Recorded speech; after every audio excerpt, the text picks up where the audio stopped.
Winter's breath hung heavy over the mountain, where ancient pines stood sentinel against the harsh wilderness. In this forgotten corner of the world, 8-year-old Elara trudged through knee-deep snow, her small frame wrapped in layers of worn wool. Her people had always respected the mountain's unwritten laws: stay clear of predator territories, especially during the harshest month. But fate had other plans that morning. Through the swirling snowfall, Elara spotted something impossible. A mother wolf, bound with crude rope, blindfolded, yet still protectively curled around 3 tiny cubs whimpering in the cold. The great beast's ears twitched at Elara's approach, a low growl rumbling from deep within her chest. Elara's tiny fingers brushed against the wooden pendant hanging from her neck, a mountain goat carved by her grandfather before the fever took him 3 winters ago. The old ways believed such tokens carried protection, something desperately needed in these unforgiving heights where survival demanded respect for ancient wisdom. Morning chores had begun before dawn. At 8 years old, Elara already carried responsibilities that valley children would never understand. She had gathered kindling, filled waterskins at the half-frozen stream, and helped her mother prepare the morning meal before most families in the lowlands had even stirred from sleep. "Mind you return before midday," her mother cautioned, as Elara prepared for her foraging. The clouds speak of snow by afternoon. Her father had already departed 2 days prior, joining other men from their small settlement to trade furs and crafts in the valley town. These journeys grew more frequent as winter deepened and food stores thinned. The mountain provided, but its generosity waned with each passing winter. Their cabin, one of 12 that formed the entirety of Pinecrest, stood resilient against bitter winds. Smoke curled from stone chimneys, the only signal that humans dared to claim space in this realm of ancient forests and predators. Elara possessed gifts that even her own people found unusual. She could read weather patterns in cloud formations that seasoned hunters missed, track animals that left barely a trace, and seemed to communicate with woodland creatures through stillness and patience. Some elders whispered she had inherited her grandmother's spirit touch, though such talk made her mother uncomfortable. The child simply observes what others ignore. Grandmother Mara would say, defending Elara from suspicious glances. It was Mara who taught Elara to gather herbs, to distinguish healing plants from poisonous lookalikes, to respect every creature's place in the mountain's balance.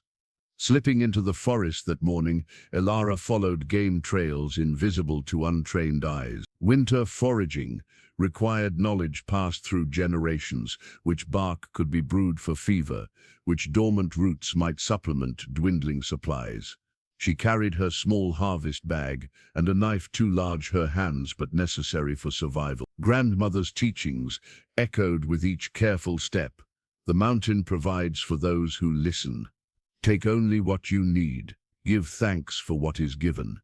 Unlike other children who viewed the wilderness with fear, Elara moved through the forest like she belonged to it. Perhaps she did. Her birth during the season's worst blizzard had become settlement legend. How her father had been stranded on a hunting trip, leaving her mother alone when labor began. How a female wolf had appeared at their door, howling until neighbors came running. Some claimed the wolf had led them through the storm to fetch the midwife. Others dismissed such notions as superstition. Whatever the truth, the settlement's relationship with wolves remained complicated. Hunters respected their skill, farmers feared their hunger. For Elara, they had always been magnificent shadows, glimpsed through trees, their howls a mountain song she felt in her bones. A branch cracked somewhere behind her. Elara froze, listening. The forest had fallen too silent. A warning. Carefully she slipped behind the broad trunk of an ancient pine, making herself small and still as grandmother had taught. 3 men moved through the clearing ahead, strangers whose heavy footfalls betrayed their foreign origin. Valley men, with steel traps and rifles, trappers. Heard a whole pack moves through this region, one said, his voice carrying in the winter stillness. Pelts'll fetch triple with those markings. If we can catch the alpha female, another replied, checking a snare. The rest will be disoriented enough to make easy targets. Elara's heart pounded against her ribs. These men did not hunt for food or necessary furs. They hunted for profit, with no regard for balance or need. She waited until they passed, then circled wide to avoid crossing their trail. Her planned foraging forgotten, she moved deeper into the forest, away from the trapper's path. That's when the snowfall began, earlier than her mother had predicted, and Elara realized she had wandered into unfamiliar territory. The carved pendant seemed to grow warmer against her skin as she sought her bearings. Somehow she knew she needed to continue forward rather than turn back. Something important waited beyond the next ridge. Something that needed. The small hunting knife felt heavy in Elara's hand as she stood frozen, observing the impossible scene before her. Her breath formed small clouds that dispersed into the winter air as her mind raced with conflicting thoughts. Every instinct honed by mountain life screamed danger. Wolves were not creatures to approach, especially mothers with young. The settlement's oldest stories told of harsh winters, when hungry packs had taken livestock, and in desperate times, even children. Her own cousin bore scars across his back from a wolf encounter 5 summers past. A cornered predator is the mountain's deadliest offering, her father often warned. This wolf was more than cornered. She was bound, blindfolded, and clearly the work of human hands. The blade of Elara's knife caught a fragment of winter sunlight. She could turn away, pretend she had seen nothing. No one would know. The trappers would return, claim their prize, and the natural order would continue. One less predator to threaten their livestock, yet something deeper than caution held her in place. Something Grandmother Mara had planted in her heart during long evenings by the hearth, telling stories older than their settlement.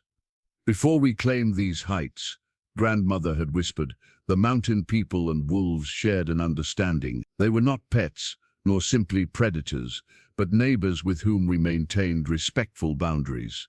It was only when lowlanders brought their fear that blood replaced balance. The cubs whimpered, their tiny bodies pressing against their mother for warmth. Their eyes were barely open, perhaps a week old at most. Without their mother, they would perish within hours in this cold. Elara's hand trembled as she took a tentative step forward. The mother wolf's ears twitched, tracking the sound. A low growl rumbled from her throat, a warning, not yet an attack. I won't harm you, Elara whispered, though she knew the words meant nothing to the animal. It was her tone that mattered, the gentle cadence Grandmother used when approaching injured deer or foxes caught in snares. Another step, the growl intensified. Elara stopped, recalling her grandmother's teachings about approaching fearful creatures. She lowered herself to appear smaller, less threatening. Slowly she placed her knife in the snow beside her, close enough to grab if needed, but a gesture of peace. The wind shifted, carrying Elara's scent toward the wolf. The growling paused momentarily as the animal processed this new information. Perhaps Elara's scent carried something familiar, the mountain itself, so different from the trappers who had bound her. They'll return for you, Elara said softly. Those men I saw, they'll take your babies. Decision crystallized within her like ice forming on still water. She could not leave this creature to such a fate. Whatever risk it posed, whatever rules of the settlement it broke, she would try to help, but approach a bound wolf. The madness of it nearly made her laugh. If her father knew, he would be furious. If the settlement knew, they might see it as betrayal. Wolves took their sheep, their goats. Some families had lost their livelihoods to hungry packs. Yet as she studied the crude ropes cutting into the wolf's legs, the blindfold tied too tightly, her resolution strengthened. This was not hunting. This was cruelty, plain and simple. Elara reached for her knife again, its wooden handle worn smooth by her father's grip before he had passed it to her on her 8th naming day. A tool for survival, he had said, not for careless harm. She would honor those words today. I'm going to help you, she said, her voice steadier now. "But you must not hurt me, for both our sakes."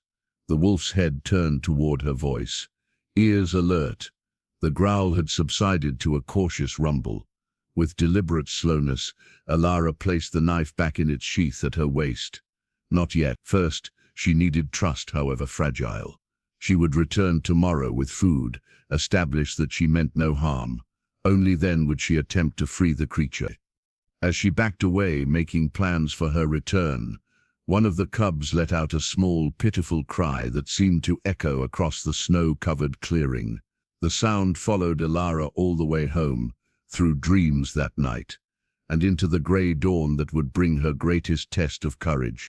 Dawn broke with reluctance, pale light filtering through clouds, heavy with promise of more snow.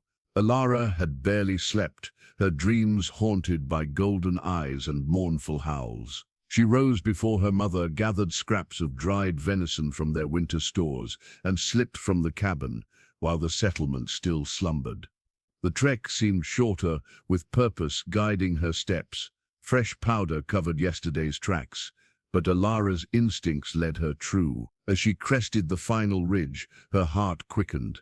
Would the wolf still be there, or had the trappers returned already? Relief washed over her when she spotted the dark form still huddled against the white landscape.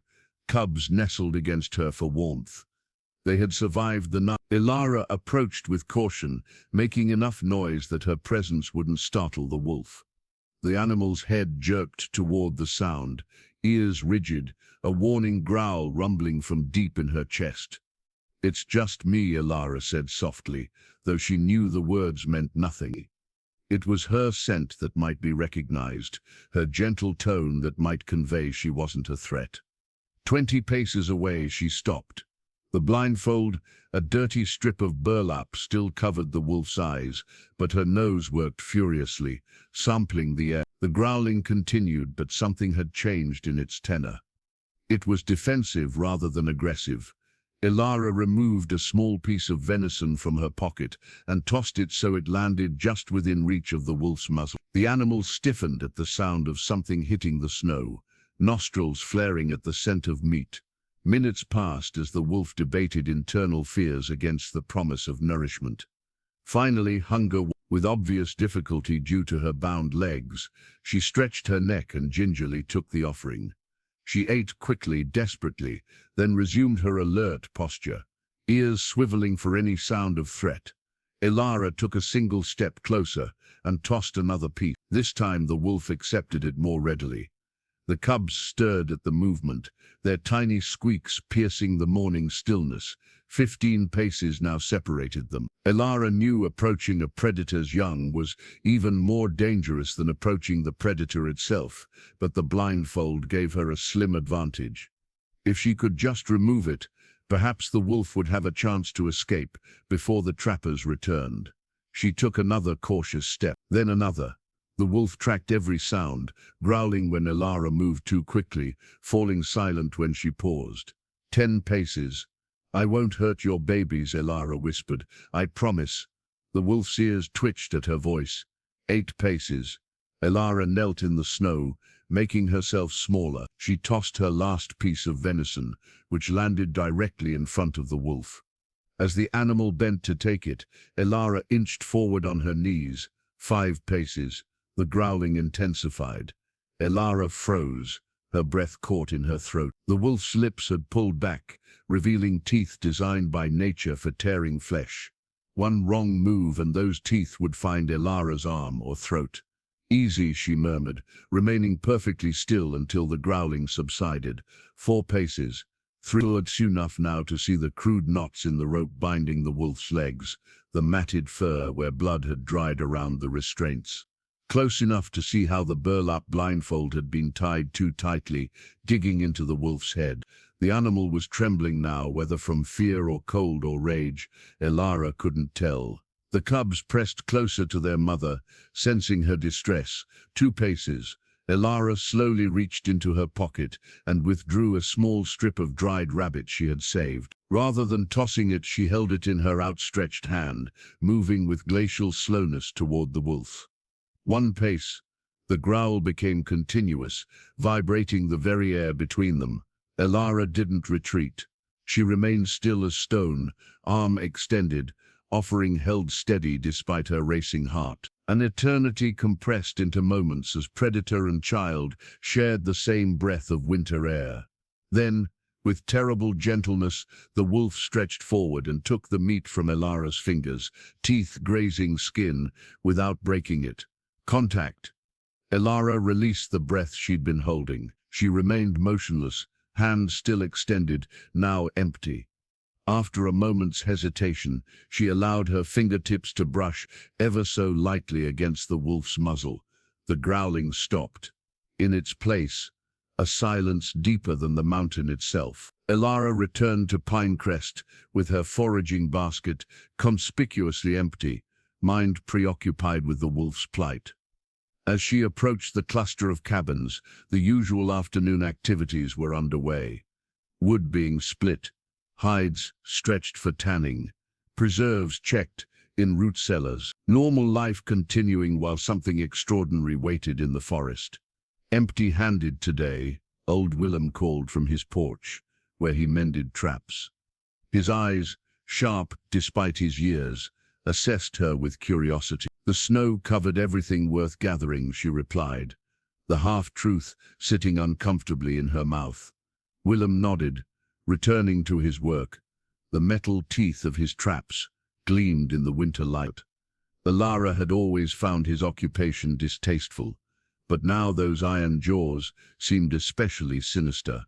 She hurried past, avoiding further conversation. The community gathering hall, little more than a large cabin with a central hearth, buzzed with unusual activity for midday. Voices carried through its wooden walls, some raised in argument. Elara slowed, curiosity overcoming her desire to return home unnoticed. Fourth farm this month, someone was saying as she approached the partially open door. Lara's lost 2 sheep, just yesterday. Wolves don't typically come this close to settlements in winter, her father's voice replied. Elara's heart jumped. He'd returned from trading earlier than expected.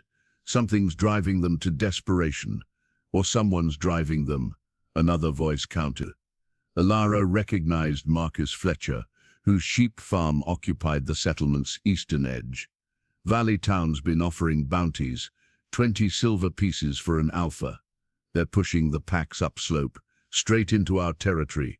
Elara slipped inside, finding a shadowed corner near the door. No one noticed her entrance amid the heated discussion.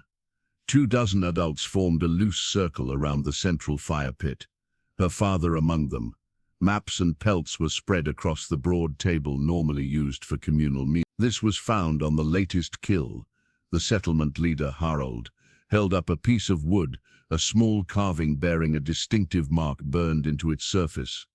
Elara recognized it immediately, the Trappers' Guild insignia from the Valley Town. Trappers marking their territory, her father said, taking the token to examine it, letting each other know packs move through here.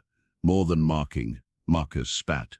They're baiting, setting up feeding stations to draw wolves away from valley farms and toward our livestock instead. Murmurs of anger rippled through the gathering.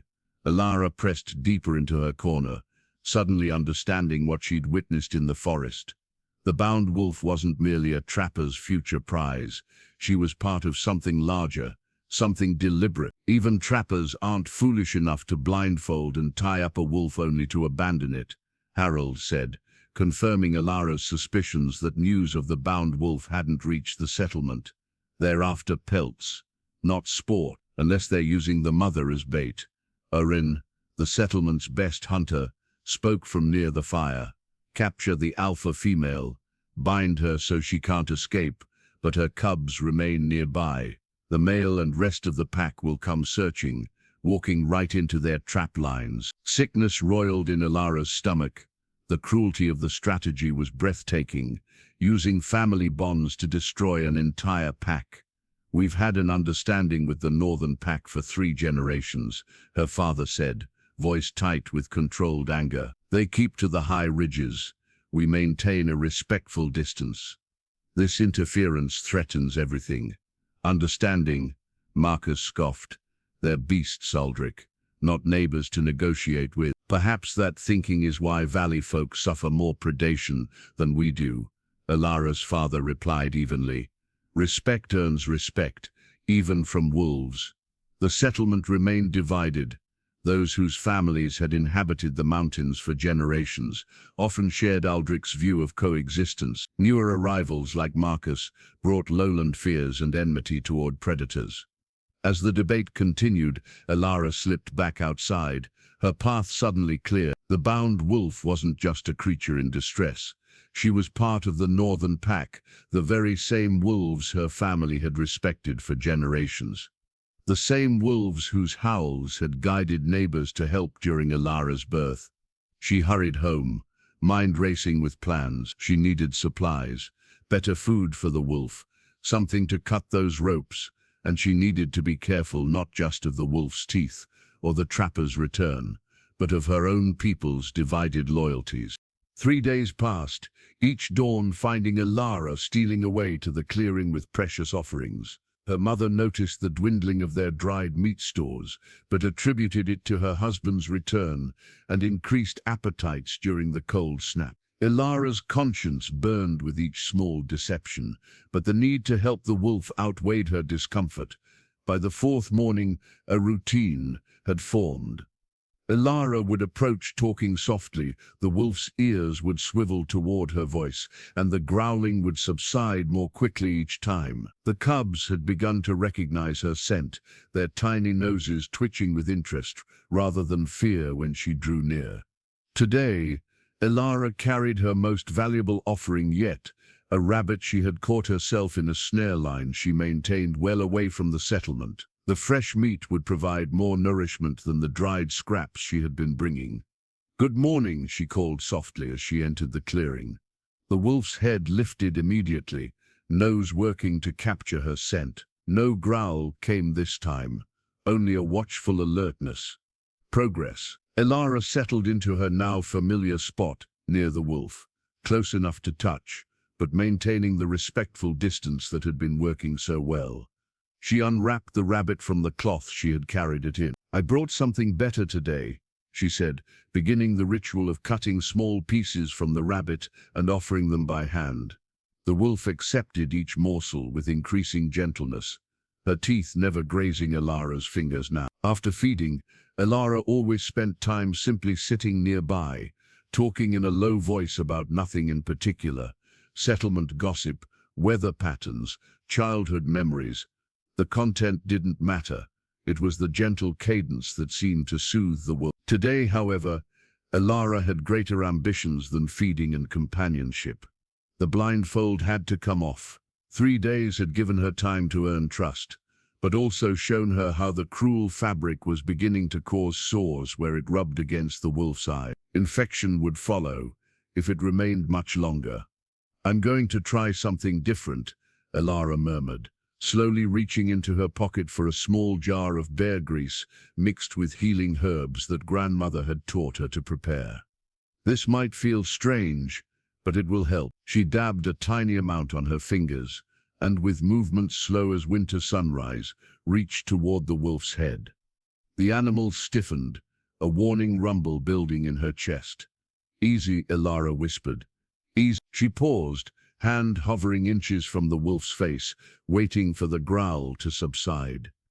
When silence returned, she touched her fingertips to the edge of the blindfold, where it had rubbed the fur away, gently working the scythe onto irritated skin. The wolf remained still, though her breath came quicker. Elara worked methodically, treating each sore spot around the blindfold's edge. Only when that task was complete did she dare to reach for the knot that secured it. "This needs to come off," she said, fingers finding the tight binding. "Hold still just a moment longer." The knot was crusted with ice and blood, requiring patience to loosen without causing more pain. Elara worked carefully, keeping up her steady stream of quiet talk. Finally, the knot gave way, and with infinite care, she began to peel the fabric from the wolf's eyes. The animal whimpered, the first sound of vulnerability Elara had heard from her. Beneath the blindfold, the fur was matted and damp, the skin raw in places. Most concerning, the wolf's eyes remained tightly shut, even as the covering fell away. "It's all right," Elara soothed, applying more salve to the irritated areas around the eyes. "The light will hurt at first. Take your time." For long minutes, nothing happened. The wolf kept her eyes closed, head lowered, as if uncertain about this new development. Then, gradually, her eyelids began to flicker. Elara held her breath. The first sliver of amber iris appeared, immediately closing against even the dim winter light.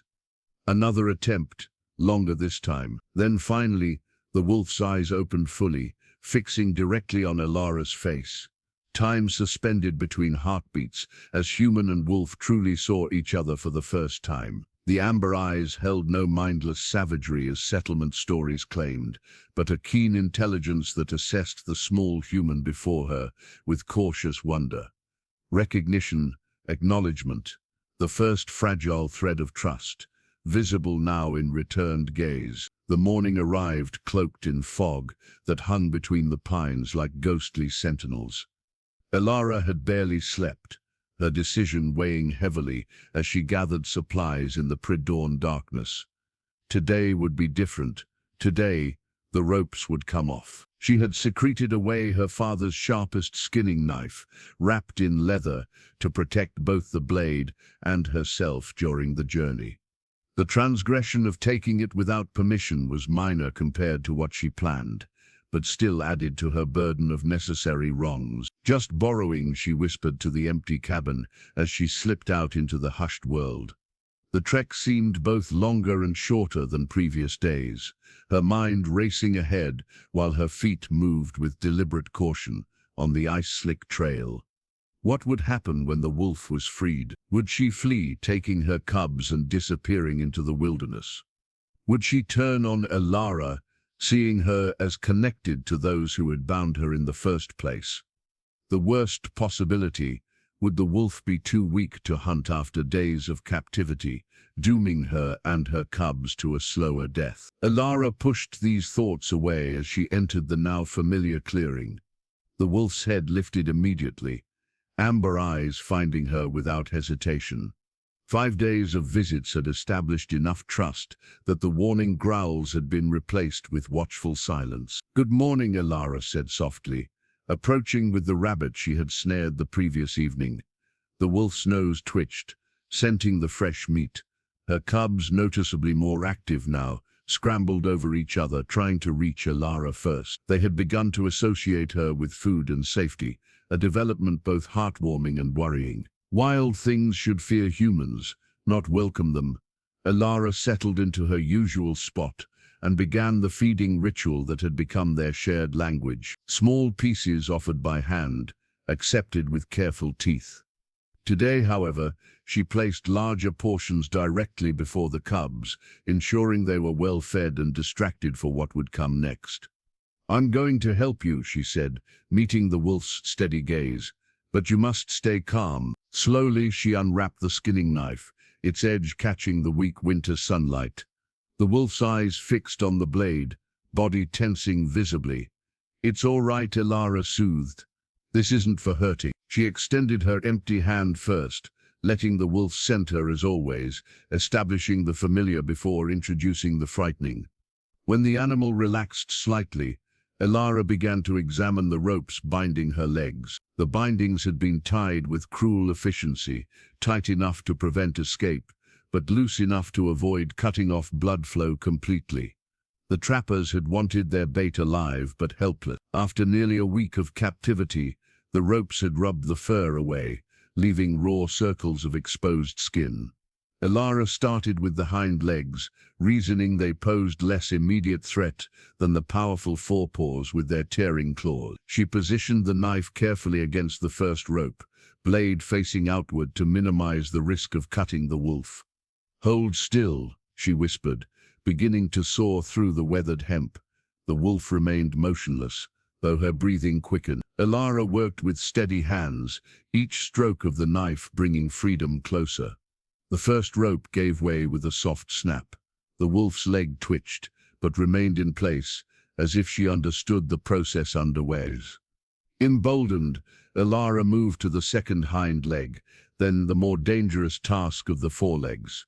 With each severed bond, the tension in the clearing increased. The wolf was regaining her power, her ability to strike if she chose. The final rope was the thickest, binding the wolf's chest to prevent her from rising. Elara hesitated, knife poised. This would be the moment of truth. Once cut, nothing would prevent the predator from turning on her. Their eyes met, child and wolf, in a moment of silent communication. Then Elara sliced through the last rope with a decisive stroke. The severed bindings fell away. For several heartbeats, neither moved. The wolf remained exactly as she had been, as if uncertain that freedom had truly arrived. Then, with obvious effort, she shifted her weight and attempted to stand.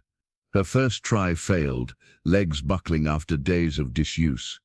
The wolf whimpered, a sound of frustration rather than pain, and tried again. On the third attempt, she managed to rise on trembling legs, standing fully for the first time since her capture. Elara remained perfectly still, knife loose in her hand, making no move that could be interpreted as threat. The wolf took one unsteady step, then another, testing her returned mobility. The cubs sensed the change, circling their mother with excited yips. 3 days after freeing the wolf, the storm arrived. It descended without mercy, burying the mountain in snow deep enough to swallow fence posts and small sheds. Pinecrest settled into survival mode. Paths between cabins became narrow tunnels, livestock huddled in barns, and children were forbidden from wandering beyond sight of home. For Elara, the storm brought both blessing and curse. No one questioned her absence from community activities, as each family turned inward, focused on their own hearths. Yet the same brutal conditions that provided cover for her secret also made reaching the wolf nearly impossible. On the fourth morning, desperation drove her to attempt the journey despite her mother's warnings. The wolf would be hunting by now, she reasoned, but the cubs were still too young to travel far.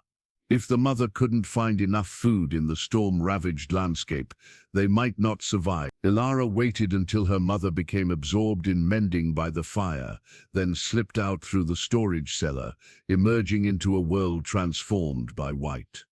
The familiar forest path had vanished, replaced by an alien landscape of snow-laden branches and deep drifts. Only her intimate knowledge of the mountain allowed her to navigate at all.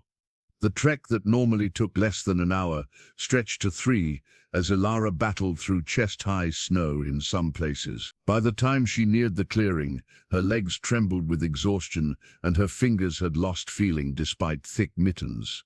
"Please be here," she whispered, though she had no reason to believe the wolf would have remained in the place of her captivity. The clearing, when she finally reached it, showed no immediate signs of life. Snow had filled all traces of their previous encounters. Elara's heart sank. Of course the wolf would have moved on, seeking better shelter for her cubs. She was about to turn back when a faint sound caught her attention, not a howl or growl, but the soft whimper of something small. Following the noise, she discovered a hollow beneath a fallen pine, its opening partially obscured by snow, but recently disturbed. Dropping to her knees, Elara peered into the darkness. 3 pairs of tiny eyes reflected back, the cubs huddled together for warmth. "Alone. Where is your mother?" she asked softly, though she needed no answer. The wolf would never have left her young unprotected, unless something had prevented her return. Elara reached into the hollow, expecting resistance from the cubs. Instead, they crawled toward her eagerly. Recognizing her, they were noticeably thinner than days ago, their hunger evident in the way they mouthed at her mittens, seeking nourishment. "She hasn't come back," Elara realized aloud. Had the wolf been too weak to hunt successfully? Had she encountered the trappers again, or other humans less inclined to mercy than Elara? The immediate problem was shelter. The hollow provided minimal protection against the brutal cold, and night would bring temperatures that no infant creature could survive. Without their mother's warmth, the cubs would freeze before dawn. Working quickly, Elara deepened the hollow beneath the fallen tree, scraping away snow and lining the space with pine boughs broken from nearby branches. She emptied her pockets of the dried meat she had brought, tearing it into tiny pieces the cubs could manage. As she worked, a plan formed. She couldn't leave them but couldn't stay either. Her family would raise alarms if she didn't return before dark. She needed to create a shelter that would last until she could return tomorrow. Using techniques her father had taught for emergency situations, Elara constructed a snow cave against the fallen trunk, packing the walls solid enough to hold their shape and trap precious body heat. She worked until sweat dampened her clothes despite the cold, periodically stopping to check the cubs and offer more food. By mid-afternoon she had created a structure that might give them a chance, a domed space just large enough for the 3 cubs, with thick walls to block wind and preserve warmth. She placed them inside on a bed of pine needles, watching as they instinctively huddled together in the center. "I'll come back tomorrow," she promised, sealing the entrance with loose snow that would allow air to circulate while maintaining heat. As she turned to begin her journey home, a flash of movement caught her eye at the forest's edge. There, half concealed by falling snow and nearly invisible against the white background, stood the wolf watching. Relief flooded through Elara. "You're alive," she breathed. Victor Blackwood had trapped mountain predators for 27 years, earning both wealth and reputation from his singular talent. Unlike amateurs who relied on luck and numbers, Victor studied his prey, learned their habits, anticipated their movements. He didn't just set traps, he created scenarios where animals willingly entered his domain.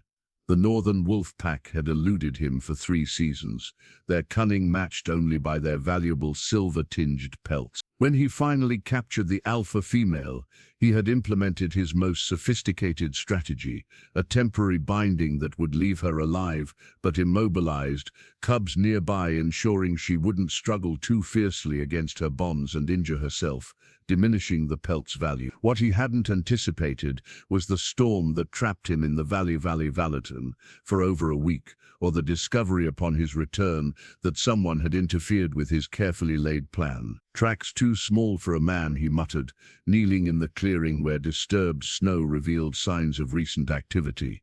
"Child, perhaps. Or a woman." His companion, a younger trapper seeking to learn from the master, shifted nervously. "Someone from that mountain settlement. They don't take kindly to valley trappers on their territory."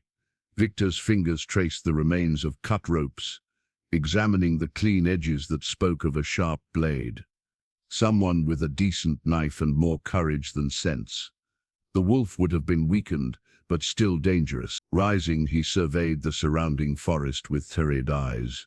Years of tracking had honed his senses to notice what others missed. Subtle impressions in snow, broken twigs, the absence of birdsong where there should be plenty. Something wasn't right. "We're being watched," he said quietly. His companion's hand moved instinctively to his rifle. "The wolf," Victor shook his head. "Human. Been coming and going from this direction." He pointed toward a nearly invisible trail through the trees. "Regular visits by the spacing of the tracks. Someone's been feeding them. Feeding wolves. That's madness." "Indeed." And yet, Victor withdrew a small metal object from his pack, a spring-loaded snare with teeth designed to clamp around a leg without severing it. "We'll set up along their path. If our good Samaritan returns, they'll have questions to answer. If the wolves come seeking their benefactor, we'll have our prize." From her perch in a nearby pine, Elara watched the trappers with growing dread. She had climbed the tree to survey the area before approaching the new den where the wolf had relocated her cubs after the storm. The men's arrival had trapped her there, afraid that any movement would draw their attention. The older man moved with the same predatory grace as the wolf herself, reading the landscape in ways Elara recognized from her father's hunting lessons. This was no ordinary trapper. The careful way he examined the clearing, the methodical placement of snares along paths only a local would know to use, he was setting a trap specifically for her and the wolves. When the men finally departed, Elara remained in her tree until certain they were truly gone. Only then did she descend, muscles stiff from cold and stillness. Her planned visit to the wolves would have to wait. More importantly, she needed to disable the traps before anyone, human or wolf, suffered their cruel bite. She approached the first snare cautiously, recalling her father's lessons about disarming such devices. Using a fallen branch, she triggered it from a safe distance, the metal teeth snapping together with enough force to shatter bone. One by one, she located and sprung the traps, collecting them in her gathering sack. They were valuable, and discarding them would only prompt the trappers to set more. Better to remove them entirely. As twilight approached, Elara hurried toward the new den, needing to warn the wolf before darkness made the forest impassable. She found the small cave beneath tangled tree roots empty, but warm indentations in the soil indicated recent occupation. The wolf had moved her cubs again, sensing the danger. Smart, Elara thought, but not enough to escape Victor Blackwood. She had heard stories of his relentless pursuit of valuable prey, his almost supernatural ability to track animals others couldn't find. If he had set his sights on this wolf family, distance alone wouldn't protect them. The waxing moon rose over the mountain, illuminating the snow with pale blue light.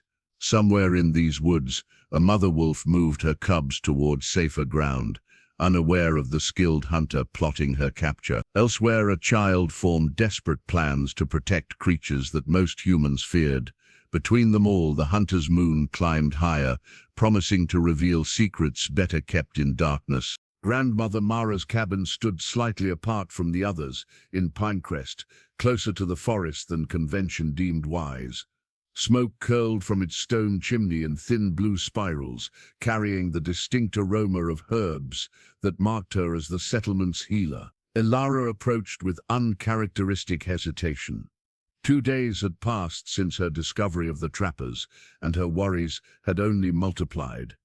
The wolf had evaded her searching, moving her cubs to a location Elara couldn't find. More concerning were the wounds she had glimpsed on the wolf's flank during their brief encounter.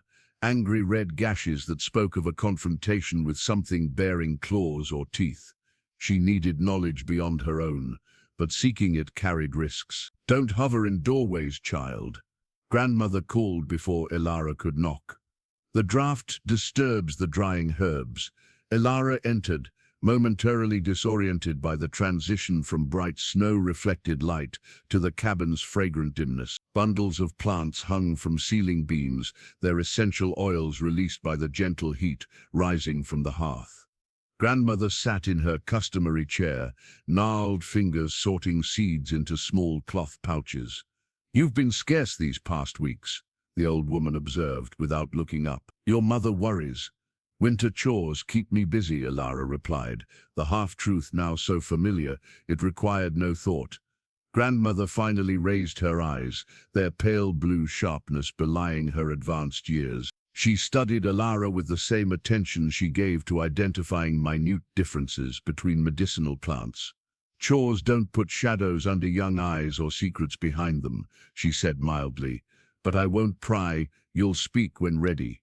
She returned to her sorting. "What brings you to my door today?"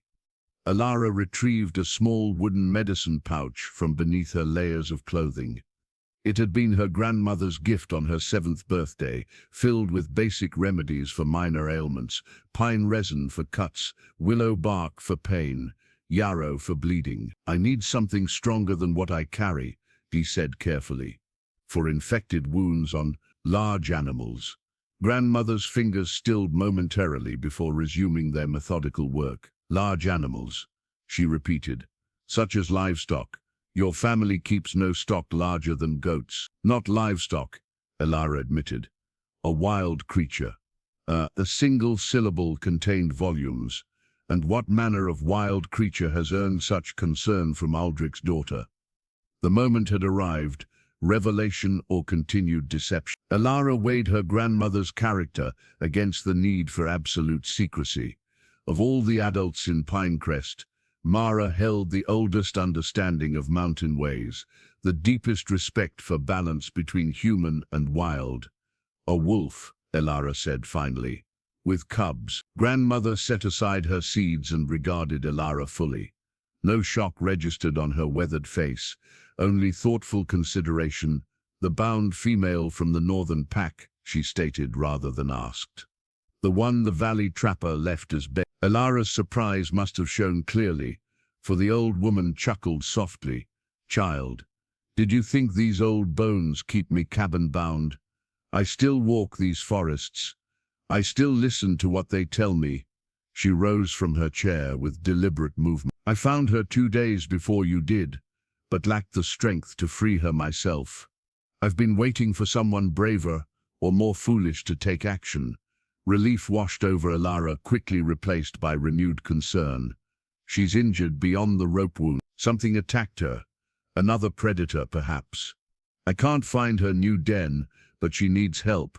Grandmother crossed to a wooden cabinet filled with glass jars, selecting several with practiced efficiency. "Wolves have remarkable healing abilities, but infection is a different enemy than tooth or claw." She began mixing ingredients in a small clay pot. "This poultice will draw out poison and speed healing, but it must be applied directly to the wounds." "I'll find her," Elara promised. Grandmother added ground herbs to the mixture, stirring carefully. "The northern pack has used the cave system beyond Thunder Ridge during winter for generations.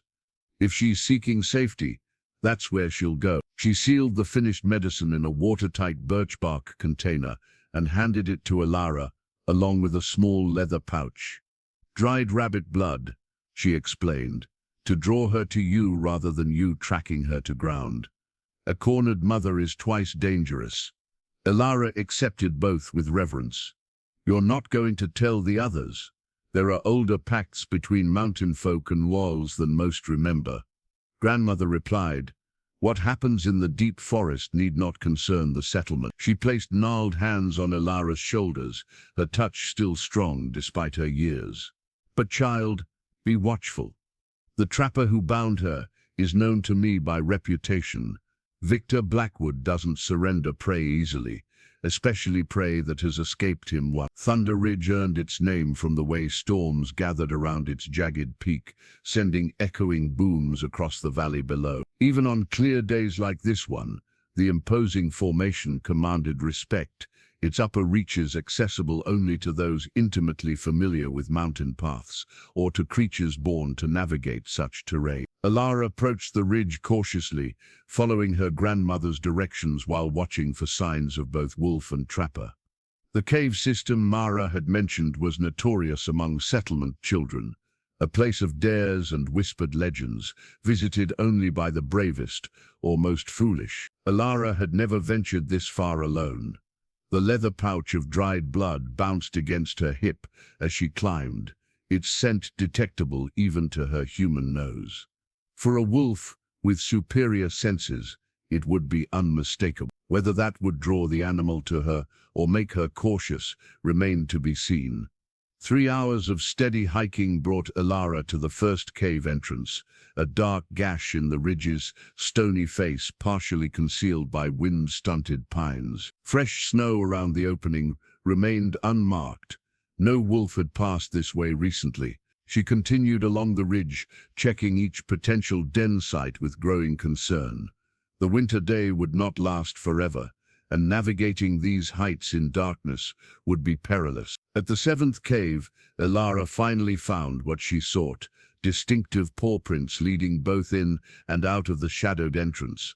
Larger tracks belonging to the mother wolf overlapped with smaller, less certain impressions from the cubs, now old enough to venture short distances from the den. "Hello," she called softly, not daring to enter the dark cave uninvited. "It's me. I've brought medicine." No response came from the darkness, though Elara hadn't truly expected one. She settled on a flat stone near the entrance, unpacked her provisions, and prepared for a wait. Grandmother's instructions had been clear. Patience would serve better than pursuit. The winter sun had traveled noticeably across the sky when Elara caught the first hint of movement in her peripheral vision. Not from the cave, but from the sparse woodland beyond the ridge. Something large and grey moving with deliberate stealth between bare-branched aspens. Elara remained motionless, eyes fixed forward as if unaware of the approach. The leather pouch lay open beside her, its contents exposed to the air. The wind mercifully blew from the woods toward her position, carrying her scent away from the hunting wolf. Hunting for the creature was indeed engaged in the slow, focused stalk of a predator closing on prey. Not Elara, she realized with a rush of relief, but something small moving through the underbrush near the tree line. A snowshoe hare, perhaps, or a ground squirrel emerged from hibernation too early. Minutes stretched as the wolf refined her position, body low to the ground, each paw placement tested before weight was committed. Despite her recent injuries and captivity, the animal moved with assured grace. Then came a burst explosive speed as the wolf launched forward, disappearing into a thicket. A brief, high-pitched squeal marked the end of the hunt. Silence followed, broken only by the soft crunch of snow as the wolf emerged with a limp hare dangling from her jaws. Only then did she seem to notice Elara's presence, freezing momentarily as their eyes met across the distance. Recognition flickered in those amber eyes. The wolf neither advanced nor retreated, assessing the situation with obvious intelligence. Then, to Elara's astonishment, she began walking directly toward the cave, and by extension toward the waiting girl. 3 body lengths away, the wolf stopped, dropped her prey into the snow, and sat back on her haunches. The meaning seemed clear, acknowledgement of Elara's presence, but no invitation to approach further. "You're hunting again," Elara said softly. "That's good. Your strength is returning." The wolf's ears twitched at her voice. The creature looked thinner than during her captivity, the previously sleek coat now somewhat dull. Most concerning were the visible wounds along her left flank, 3 parallel gashes partially healed, but clearly inflamed. "I have something for those," Elara continued, slowly reaching for grandmother's medicine pouch. "It will help." The wolf watched her movements with unblinking attention. When Elara extracted the birch bark container, the animal's nose worked visibly, sampling the poultice's herbal scent. Their silent negotiation might have continued indefinitely, had 3 small forms not emerged from the cave, drawn by their mother's return and the promise of food. The cubs tumbled over each other, still unsteady but noticeably larger than when Elara had last seen them. They approached their heather with excited yips, then froze upon noticing the human visitor. To Elara's amazement, the wolf picked up the hare and with deliberate steps carried it forward, not to her waiting cubs, but directly to the stone where Elara sat. There, the magnificent creature placed her offering at the girl's feet. The communal meal held every 10th day was Pinecrest's oldest tradition. In the settlement's gathering hall, long tables groaned beneath shared dishes, stews enriched with precious preserved vegetables, hard bread softened in broth, and occasional wild game when hunting proved successful. These gatherings served as more than sustenance. They were the social binding that maintained community through harsh mountain winters. Tonight, however, tension simmered beneath the usual conviviality. Elara noticed it immediately upon entering with her parents, conversations that hushed as certain people approached, tightly formed groups speaking in low voices, worried glances exchanged over steaming bowls. "Another sheep found mauled at the Fletcher place," her father explained when she asked. "Third one, this month." "Wolves?" Elara kept her voice carefully neutral, despite her racing heart. "That's the claim, though Marcus Fletcher finds wolf blame convenient, even when his own neglect is the likely cause." Aldrich's tone held the measured diplomacy he always employed when discussing settlement politics.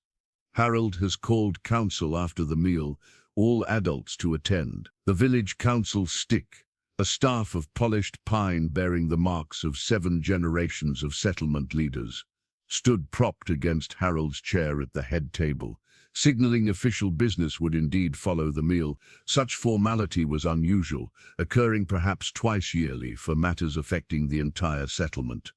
Elara took her place among the other children, stomach too knotted for appetite despite the savory aromas. 2 weeks had passed since she had applied grandmother's medicine to the wolf's wounds, a process requiring remarkable trust from both human and animal. In that time she had visited the den regularly, watching with relief as the infection receded and the wolf's strength returned fully. Could the wolf or her growing cubs be responsible for the Fletcher attacks? Elara doubted it. The cave system lay in the opposite direction from Marcus Fletcher's grazing lands, and the mother seemed focused on teaching her young to hunt smaller prey, squirrels, rabbits, occasionally young deer when opportunity presented. "I heard Marcus wants to organize a wolf hunt," whispered Thomas, Harold's son, leaning toward Elara across the table. At 12, he considered himself practically an adult, privy to settlement matters the younger children missed. All the way to Thunder Ridge if necessary. Elara's spoon froze halfway to her mouth. "That's excessive for a few sheep." "Not just sheep anymore," Thomas replied with the particular relish children reserve for sharing alarming news. "Jenna saw a wolf watching her from the tree line yesterday while gathering kindling. Said it was massive, with strange markings. Followed her almost to the settlement boundary." "Jenna has always had an active imagination," Elara countered, though unease bloomed in her chest. The description matched the mother wolf, but the behavior seemed improbable. The wolf had shown no interest in approaching the settlement. Thomas shrugged. "Father believes her. Says there's something unnatural about these recent wolf movements. Some are saying," he glanced around before lowering his voice further, "that someone's been interfering with the natural order. Feeding them maybe, drawing them closer than they should be." Before Elara could respond, Harold's voice cut through the hall's murmur. "The council will convene now. Children, return to your homes or remain quiet at the back of the hall."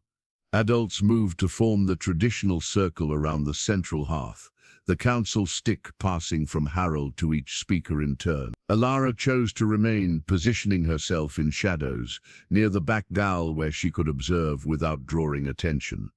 Marcus Fletcher spoke first, his grievances flowing with practiced indignation. As he described the latest livestock attack, Elara noticed her father's subtle frown, the expression he wore when details didn't align with his understanding of wilderness patterns. When the council stick reached Aldrich, he spoke carefully. "These attacks show unusual precision, single animals taken from protected enclosures without disturbing the rest.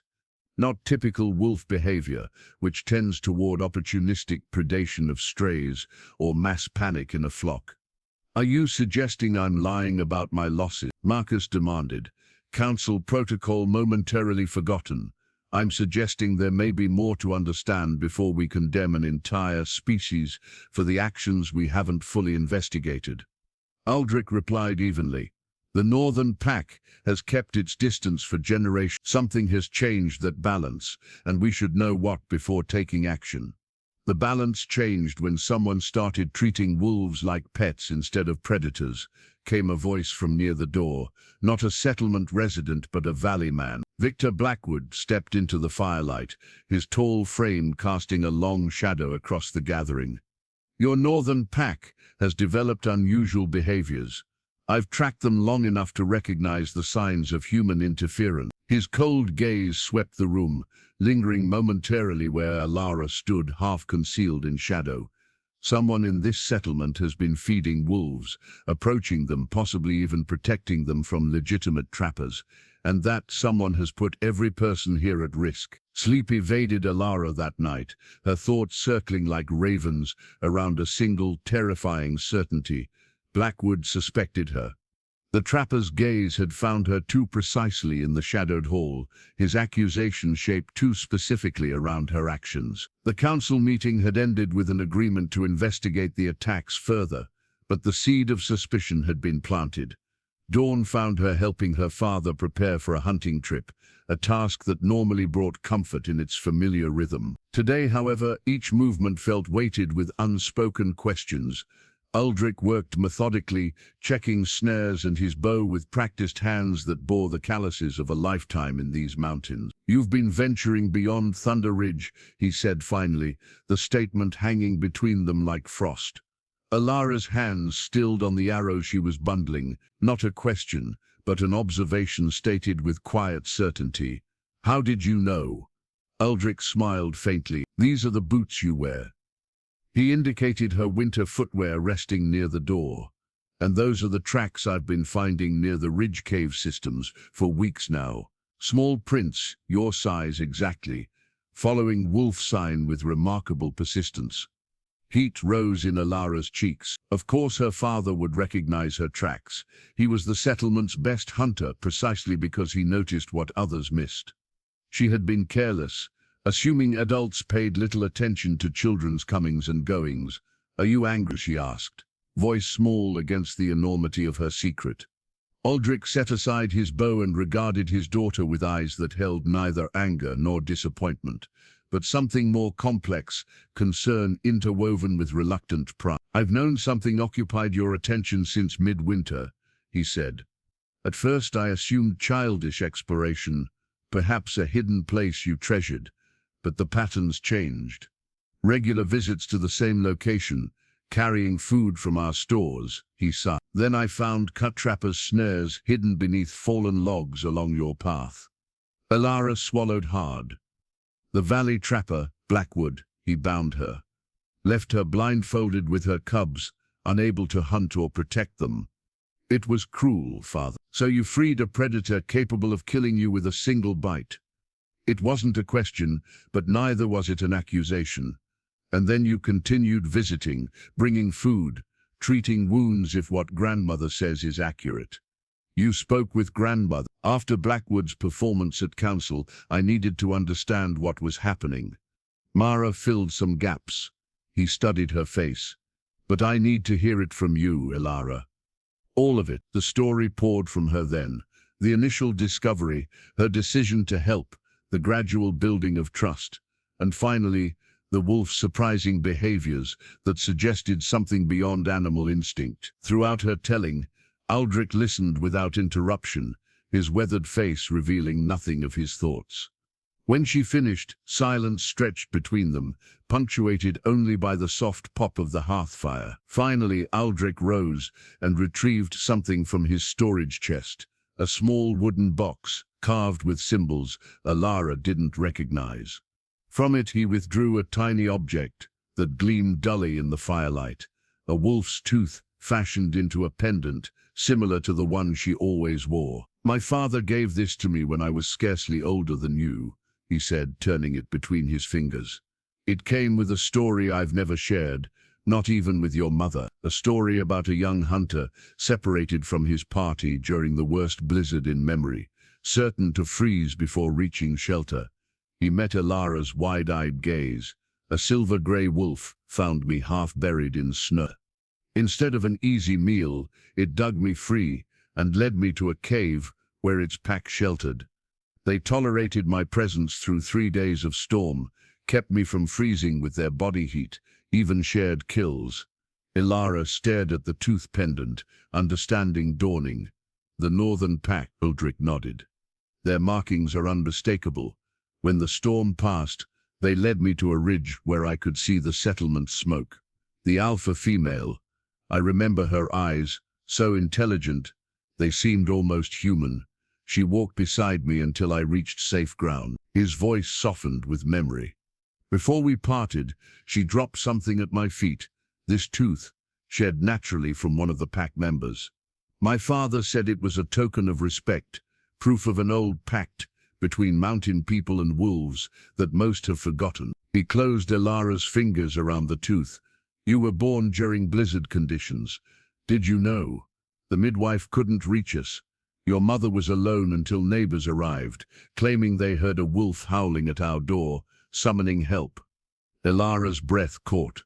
"The story's true as the fact that a wolf you helped has now brought you food, a reversal of roles that suggests something remarkable." He gripped his daughter's shoulders gently. "The settlement has forgotten old ways, old understandings. But the wolves, it seems, remember. The first snowdrops pushed through melting drifts near the settlement boundary, their delicate white bells announcing winter's gradual retreat. Elara knelt to examine one, marveling at the fragile strength that allowed it to bloom while snow still blanketed much of the mountain. In her palm she held another harbinger of changing seasons, a small, perfect feather shed by a returning thrush. 4 weeks had passed since her father's revelation, transforming her solitary secret into a shared responsibility. Aldrich now occasionally accompanied her on visits to the wolf family, though he remained at a respectful distance, understanding the special bond existed primarily between Elara and the mother wolf. His knowledge of animal behavior provided insights Elara had missed, subtle communications through ear positions, tail movements, body stance. She's teaching them to hunt larger prey. He had observed during their last visit, watching the cubs, now nearly adolescent in size, practice stalking techniques under their mother's watchful guidance. Soon they'll be ready to rejoin the pack. The thought brought Elara both pride and melancholy.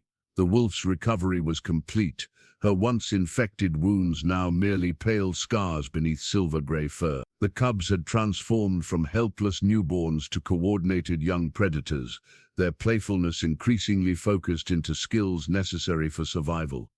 Their need for human intervention had passed. Today, Elara made the journey alone, her path considerably easier as spring thaw created natural trails through thinning snow. The settlement, too, emerged from winter's grip. Livestock returned to outer pastures, hunting parties ventured farther afield, children played beyond cabin walls. With this freedom came renewed concerns about wolf proximity, despite Aldrich's counsel for patience and understanding at council meetings. As Elara approached the ridge, a flash of movement caught her eye. Not the expected RA forms of the wolf family, but human figures moving with purpose through the trees below. Her father's lessons in stealth served her well as she changed course, approaching from above to observe unseen. 3 men, Marcus Fletcher, his eldest son, and Victor Blackwood, surveyed the landscape with methodical attention. Blackwood knelt occasionally to examine tracks or disturbances in the forest floor, his expertise evident even from a distance. They carried rifles, their purpose unmistakable. The den must be nearby, Blackwood's voice carried in the clear spring air. Fresh tracks lead this direction, and the scat patterns show cubs approaching adolescence. Valuable pelts if we time this right. Elara's breath caught. They were hunting specifically for the wolf family, not for livestock protection as claimed in council, but for profit. She needed to warn the wolves, but approaching the den might only lead the hunters directly to their quarry. Quiet as shadow, she retreated and circled wide, making for higher ground where sound traveled further. From a rock outcropping overlooking the den area, Elara cupped her hands around her mouth and produced her best imitation of a wolf's warning howl, a signal her father had taught her that meant human presence nearby. The sound echoed across the awakening forest, not perfect but recognizable enough. Below, the hunters froze, heads turning toward the source. Elara ducked behind the rocks, heart pounding, and crawled to a new position before repeating the call from a different angle, creating the impression of multiple wolves signaling each other. "They're moving," Blackwood growled, his experienced eye reading something in the landscape invisible to his companions. "Someone's warned them." "Impossible," Marcus scoffed. "It's just wolves communicating. That's what they do." "No." Blackwood's voice hardened. "That's not wolf-to-wolf communication. That's a human mimicking warning calls." He scanned the ridgeline with narrowed eyes. "Your settlement has a wolf sympathizer, Fletcher, and they're close enough to be watching us right now." Elara remained motionless as Blackwood scrutinized the very outcropping where she hid. After an agonizing minute, he turned away, gesturing for the others to follow. "No point continuing today. They'll be long gone. But I intend to find who's interfering with legitimate hunting." Only when they had disappeared from view did Elara release her breath. She made her way cautiously to the cave system, finding it exactly as Blackwood had predicted. Empty, with signs of hasty departure. The wolf had heeded the warning, leading her cubs to safe. Relief mingled with concern as Elara examined the abandoned den. The hunters would return, possibly with more men and dogs. The wolf family needed a safer haven, somewhere beyond Blackwood's searching. As she turned to leave, something caught her eye. A single spring flower placed deliberately at the den entrance, its stem still moist from recent cutting. No animal would have left such a token. Someone else had been here. Someone human who also cared for the wolves. Elara gently touched the snowdrop's white petals, wondering who else shared her secret, and whether they might become ally or unwitting betrayer in the days to come. The wooden figure had been Elara's gift to Thomas during the winter solstice celebration, a small wolf carved with painstaking attention to detail, particularly the distinctive markings of the northern pack. She'd spent weeks working on it in secret, hoping the token might bridge the growing distance between them as childhood friendship evolved into the more complicated territory of early adolescence. Now that same carving lay accusingly on Harold's council table, presented as evidence by Victor Blackwood. "Found this at the abandoned wolf den," the trapper announced to the hastily assembled council. "A human token left deliberately, proof that someone has formed unnatural attachments to these predators." Elara stood frozen beside her father as curious murmurs swept through the gathering hall. Recognition flickered in Aldrich's eyes as he glimpsed the carving, but his expression remained carefully neutral. "Many children make carvings of forest creatures," Harold observed. "This proves nothing except that someone visited the ridge, someone who knew exactly where to find the den," Blackwood countered. "Someone who has been tracking and feeding these wolves for months." His cold gaze swept the assembled villagers before settling on Elara. "Someone small enough to leave distinctive footprints a child might make." Thomas stepped forward then, his face twisted with conflicting emotions. "The carving is mine," he admitted, not meeting Elara's shocked gaze. "Or rather, it was given to me by Elara." The collective intake of breath seemed to pull all air from the room. Elara felt her father's hand settle protectively on her shoulder as every face turned toward her. "Did you leave this at a wolf den, child?" Harold asked, his tone gentler than his serious expression. Denial hovered on Elara's lips. A simple claim that Thomas must have lost it in the forest, that anyone could have found and moved it. But lies would only compound the betrayal, already hanging heavy in the air. "No," she said clearly. "I gave it to Thomas at solstice. I've never seen it at any den." Confusion rippled through the gathering. Blackwood's triumphant expression faltered slightly. "But you have been visiting the wolves," Thomas pressed, a strange eagerness in his voice. "I followed you once. I saw you with them, the mother and her cubs. You were feeding them, talking to them like they were pets." The betrayal stung worse than she could have imagined. Thomas had followed her, witnessed her most precious secret, and held that knowledge until it could be weaponized. Worse, he had deliberately placed the carving at the den to create evidence against her. "Is this true?" Harold directed his question to Elara, but looked to Aldrich for answers. Before either could respond, Marcus Fletcher pushed forward. "Of course it's true. The girl has been undermining our safety, drawing predators closer to our homes, protecting beasts that kill our livestock." "The northern pack hasn't taken your sheep, Marcus," Aldrich said evenly. "My daughter has done nothing to endanger this settlement. She freed a trapped wolf." Blackwood interjected, interfered with the legitimate hunting and trapping. "You left an animal to suffer unnecessarily." Elara found her voice, anger burning through fear. "You blindfolded her and bound her as bait while her cubs were helpless. That's not hunting, it's cruelty." "Elara," her father cautioned quietly. But the words continued, months of secretive concern flooding forth. "The wolf never threatened our settlement. She kept to the high ridges with her cubs, hunting small game, not livestock. It's only now, with hunters pursuing them relentlessly, that the pack has been driven into territory conflicts." Murmurs divided the crowd, some nodding in thoughtful agreement, others frowning with disapproval or fear. Marcus seized the moment of uncertainty. "Are we to trust the judgment of a child over the safety of our community? These are dangerous predators, not forest friends from children's tales. He turned to Harold. The council must act decisively. I propose an organized hunt. Clear the entire northern ridge of wolves before spring brings more livestock to pasture. Harold sighed heavily, fingers tracing the worn patterns of the council stick. This requires proper deliberation. There's no time, Blackwood interrupted. The pack is already moving. By tomorrow they could be anywhere in these mountains. He gestured toward his packed equipment near the door. I have men waiting in the valley with dogs trained for this purpose. We can begin at first light. No, Elara cried, stepping forward despite her father's restraining hand. Please, they've done nothing wrong. Harold regarded her with sympathy, but shook his head. I understand you meant well, child, but this is beyond a girl's understanding. The settlement's safety must come first. He turned to address the gathered adults. The hunt will proceed at dawn. Any who wish to join should prepare tonight.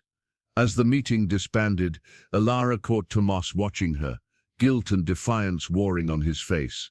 She approached him, the weight of betrayal making her steps heavy. Why? She asked simply. He couldn't meet her eyes. Father says wolves killed my uncle before I was born. Says they're evil. His fingers twisted together nervously. I thought you'd understand when I explained.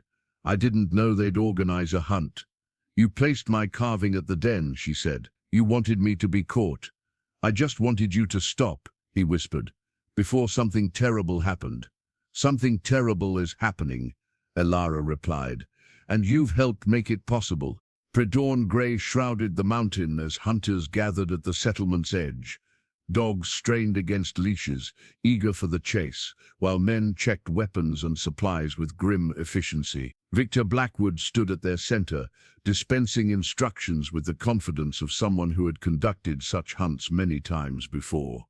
The northern pack will have moved deeper into the high country, he explained, indicating routes on a roughly drawn map. We'll split into 3 groups to cover more ground. Fletcher, your men know the eastern ridges best. Take that approach. My valley hunters will push up through the western passes.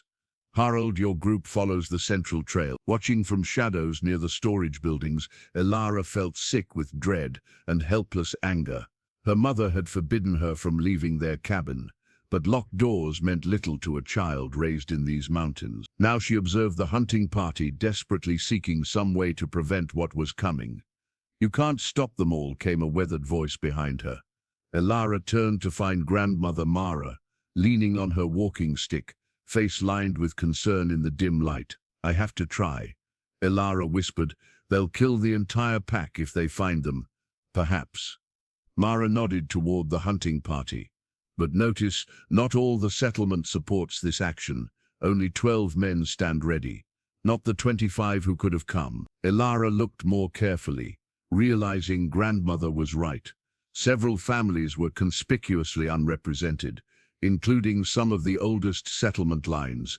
Her own father stood apart from the main group, engaged in intense conversation with Harold. Your father negotiated terms, Mara explained. The hunt is to drive wolves from settlement boundaries, not slaughter them outright. Only Blackwood and Fletcher truly seek blood. Her gnarled hand gripped Elara's shoulder. But intentions matter little once the chase begins. Blood fever takes men as surely as wolves. Determination crystallized in Elara's heart. I need to reach them first, warn them somehow. You'll never outpace hunting dogs, child. I don't need to. Elara's mind raced through possibilities. I know these mountains better than any valley hunter. There are ways. Before she could finish, a horn blast signaled the hunt's beginning. The parties divided as planned, heading toward their assigned routes, with dogs eagerly leading the way. Elara slipped from her hiding place, making for the tree line beyond the settlement's northern boundary. She had one advantage: intimate knowledge of the wolf family's habits and preferences. While the hunters would follow old trails and logical routes, she knew the mother wolf's fondness for unexpected paths and hidden ways. The rising sun found her climbing a nearly vertical rock face that few adults would attempt. It bypassed 2 hours of switchback trails, emerging above the ridge where most hunting efforts would be concentrated. From this vantage, she could see scattered groups of men and dogs moving through the forest below, still far from the high meadow where she suspected the wolf family might have relocated. A flash of movement in the meadow confirmed her instincts. The wolf stood at its center, 3 adolescent cubs behind her, all alert to approaching danger. They hadn't fled far enough, perhaps slowed by the cubs' endurance or confusion about which direction offered safety. Elara cupped her hands to howl a warning, but before sound left her throat, another howl, a true wolf's call, echoed from the western ridge. Then another answered from the east, the northern pack responding to their separated members. Below, the hunting dogs changed direction immediately, baying excitedly as they caught fresh scent. The hunters followed, converging toward the meadow from 3 directions. Elara scrambled down her cliff path, desperate to reach the clearing before disaster struck. She burst from the tree line just as the first hunters emerged on the opposite side. The wolf family stood frozen in the middle, suddenly surrounded. Blackwood raised his rifle, sighting down its length at the mother wolf. "No!" Elara screamed, running directly into the meadow directly between hunter and prey. Blackwood's finger hesitated on the trigger. "Move, girl." "I won't." She stood with arms outstretched before the wolf family, her small form a fragile barrier against armed men. "You'll have to shoot me first." The mother wolf could have fled. The momentary confusion created a gap in the hunter's circle. Instead, to everyone's astonishment, she stepped forward to stand beside Elara, her posture alert, but not aggressive. The cubs remained behind them, watching with intelligent eyes too, knowing for mere animals. Harold pushed forward, lowering his own weapon. "Elara, this is madness. Step away from the wolves. They aren't what you think," she pleaded. "They've never threatened us. The northern pack has kept our bargain for generations. They stay in the high country, away from our livestock. Bargains with beasts." Marcus scoffed. "The child has lost her senses." "Has she?" Aldrich's voice rang clear as he joined his daughter, standing firm beside her. "Or have we lost our connection to old wisdom? These mountains were never solely ours." More hunters entered the meadow, forming a loose circle around the strange tableau at its center, a girl, her father, and 4 wolves that made no move to flee or attack. "Enough of this nonsense," Blackwood snarled, raising his rifle again. "The pelts alone are worth more than your yearly trading." The weapon steadied, aimed at the mother wolf's heart. Elara closed her eyes against the coming violence, a prayer forming on her lips. The shot never came. Instead, a collective gasp rose from the gathered hunters.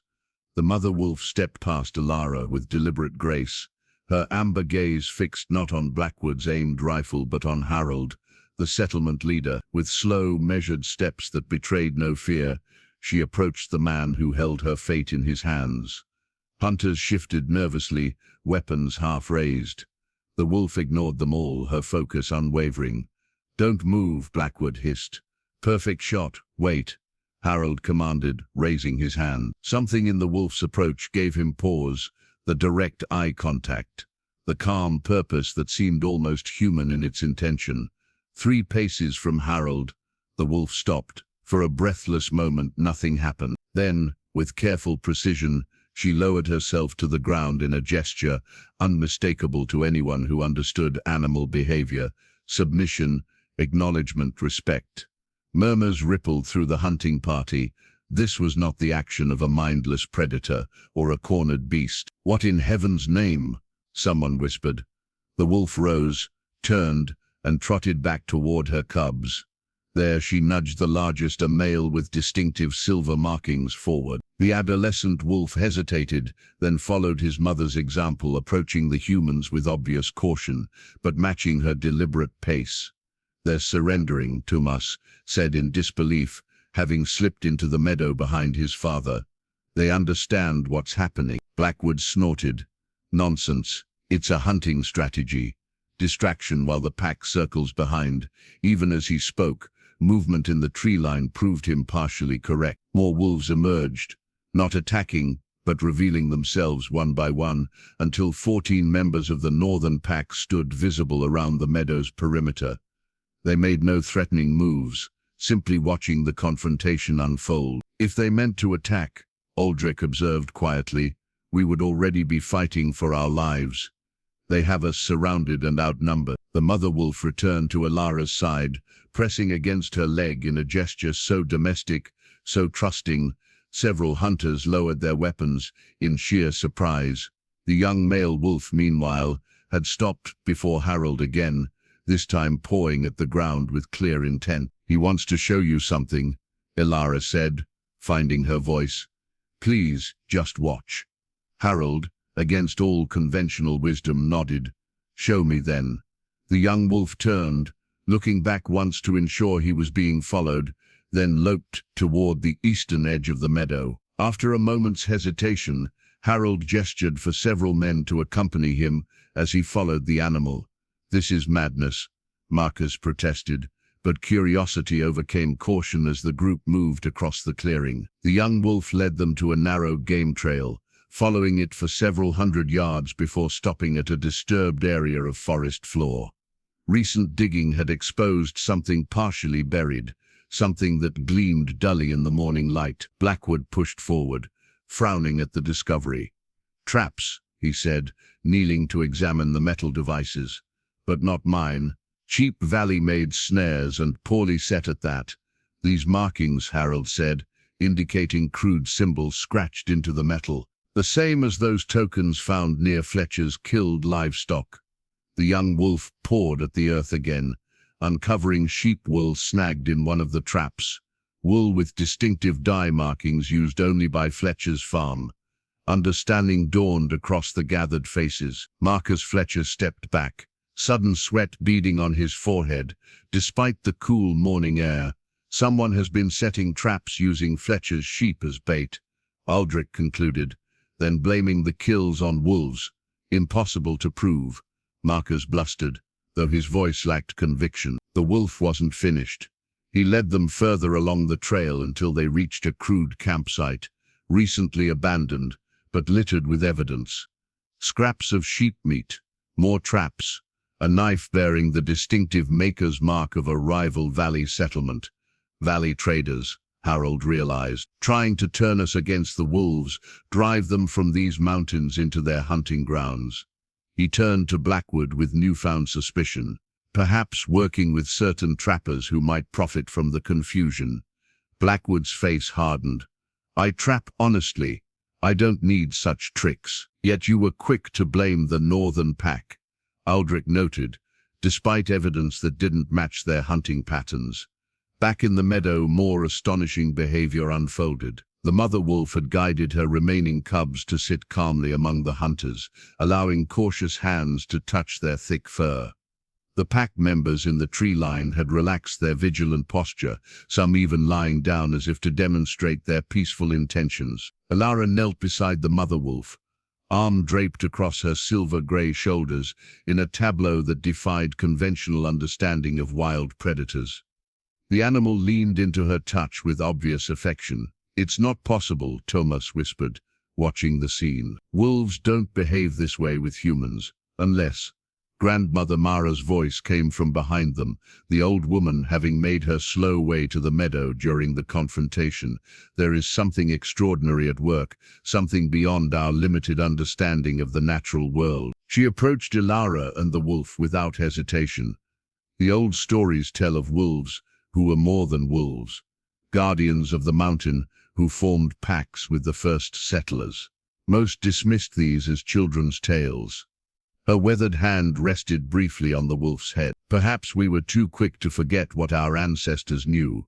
As if responding to her words, the mother wolf stood and gently took Elara's sleeve between her teeth, tugging her toward Harold with clear purpose. 15 years passed, bringing changes both subtle and profound to Pinecrest settlement and the northern mountains. The community had grown modestly, adding several cabins to accommodate new families drawn by tales of its unique prosperity and harmony with the wilderness. Among these structures, one particular cabin stood slightly apart from the others, positioned at the boundary between settlement and forest, Elara's home. At 23, she had grown into the role first thrust upon her as a child, mediator between the mountain people and the wolves they once again acknowledged as neighbors rather than enemies. The small wooden pendant she wore had been joined by another, a wolf's tooth on a leather cord, gift from the pack 7 winters past when she had guided them to shelter during a killing blizzard. Today, she sat on her porch, journal open across her lap, recording recent observations for future generations.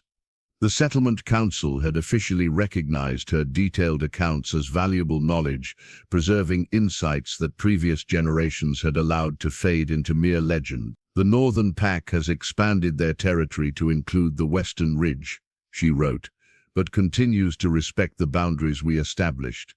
No livestock incidents for the 3rd consecutive year, despite the harsh winter that might have driven lesser wolves to desperation. The distinctive silver markings appear in approximately 2/3 of the new cubs, suggesting the bloodline remains strong. Movement at the forest edge caught her attention. 2 figures emerged from the tree line. Her husband Thomas, returning from checking their shared trapline, and beside him a massive silver-grey wolf with touches of white, now frosting her muzzle. The sight no longer shocked visitors as it once had. Indeed, it had become something of a local wonder, drawing curious travelers who had heard rumors of the mountain settlement, where wolves and humans maintained an unusual peace. Reconciliation between Elara and Thomas had come slowly after the confrontation years ago. His betrayal had cut deeply, but his subsequent transformation had been genuine, from the first condemned wolves to among their most dedicated advocates. When Harold appointed his son to learn the ancient boundary agreements from Elara, neither expected the partnership would grow into respect, then friendship, and eventually love. The wolf who accompanied him was unmistakable. The same mother wolf Elara had freed as a child, now matriarch of a thriving pack that numbered 23 at last count. Age had slowed her somewhat, but dignity and intelligence still radiated from her amber gaze. She insisted on coming all the way to the cabin. Thomas called as they approached. Wouldn't turn back at the usual boundary. Elara set aside her journal and descended the porch steps. She knows what day it is. 3 years earlier, on this same early spring day, Elara and Thomas had welcomed their daughter into the world during a fearsome thunderstorm. As with Elara's own birth, wolves had featured prominently, the matriarch appearing at their window just as labor began, her howls summoning help when complications arose. Now that same wolf approached Elara with the comfortable familiarity of a long-time companion, pressing her great head against the woman's outstretched hand in greeting. She brought something, Thomas said, indicating a small object the wolf carried delicately between her teeth. With ceremonious gentleness, the wolf deposited her offering at Elara's feet, a perfectly formed wolf's tooth necklace strung on sinew smaller than Elara's own, sized for a child. "For Mara," Elara breathed, picking up the gift named for her grandmother, who had passed into memory the previous winter. How did she know? Thomas shook his head in familiar wonderment. Some questions have no answers. They simply are. From inside the cabin came a child's delighted squeal. Little Mara appeared in the doorway, her 3-year-old face brightening at the sight of the wolf. "Luna," she cried, using the name she had given the aging matriarch. The wolf's ears pricked forward at the sound. With the patience shown only to the very young, she allowed the child to approach and throw small arms around her thick neck in enthusiastic greeting. Elara watched the interaction with a mother's protective instinct tempered by absolute trust. This was her daughter's birthright, the continuation of an ancient understanding between mountain folk and wolves that had nearly been lost to time and fear. Beyond the settlement boundary, shapes moved in the forest shadows, the younger wolves keeping respectful distance but maintaining watchful presence. Among them, Elara recognized the matriarch's offspring from that long-ago winter, now powerful adults with families of their own. The Northern Pack and Pinecrest settlement had formed something remarkable, not merely coexistence, but a relationship of mutual benefit that transformed understanding of what was possible between humans and wild creatures. As twilight gathered, Elara settled on the porch steps, her daughter in her lap, husband beside her, and the aging wolf lying contented at their feet. Together they listened as the pack began their evening chorus from the ridge, a song unchanged since time immemorial, yet carrying new meaning for those who had learned to truly hear it. "Tell the story again," little Mara requested sleepily, fingers curled around her new necklace, "about the child who found a wolf." "Well," Elara began, meeting the matriarch's amber gaze as stars emerged above the mountain. "It happened on a day much like any other, when a girl was walking through deep snow and saw something impossible.